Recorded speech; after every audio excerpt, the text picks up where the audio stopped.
Kutlu Doğum Siyer sınavını yaklaştı. Bugünlerde biz Kutlu Doğum Siyer sınavına olan teveccühü arttırmak için hem 4 yolda hem üniversite kavşağında bu standı açtık. Evet. Standımız inşallah 5 gün boyunca açık kalacak. Buradaki temel gaye bu sınavdan daha çok insanımızın, kardeşimizin haberdar olmasıdır.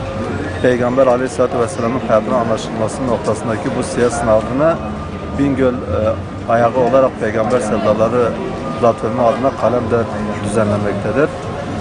Bu standa bu amaçlı açılmıştır. Standımıza yoğun bir ilgi vardır.